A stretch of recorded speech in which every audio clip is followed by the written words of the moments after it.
Փաստերթը գրում է 44-օրյա պատերազմից հետո տեղեկություններ են շրջանառվում, որ Ռուսաստանի Դաշնությունում Արցախի մշտական ներկայացությունը փակվել է, սակայն թե 2021 թվականին, թե 2022-ին այդ տեղեկությունները պաշտոնապես հերքվեցին։ Թերթի տեղեկություններով ներկայացությունն այն ժամանակ իսկապես շարունակել է գործել, սակայն վերջերս այնուամենայնիվ այն փակվել է։ Թերթի դիվանագիտական աղբյուրները փոխանցել են, որ մինչ Արցախի ուրացումն ու հանձնումը եղել է առաջարկ, այդ ներկայացության գործառույթները մասամբ փոխանցել Ռուսաստանում Հայաստանի դեսպանատանը, մեկ հաստիկ ավելացնելու միջոցով, սակայն հիմա արդեն թերթի տեղեկություններով նույնիսկ այդ թեման է փակված, գրում է թերթը։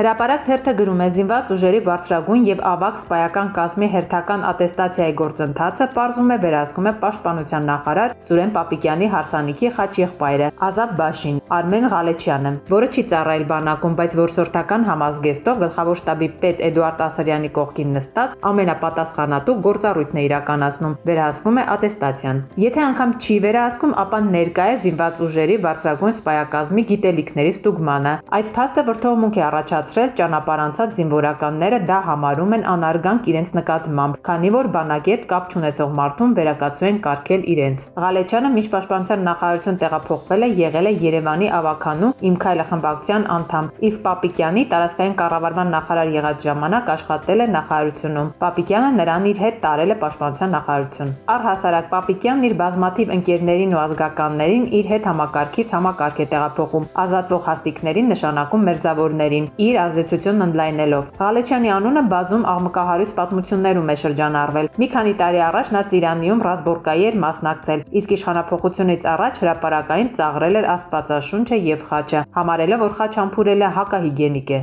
գրում է թերթը։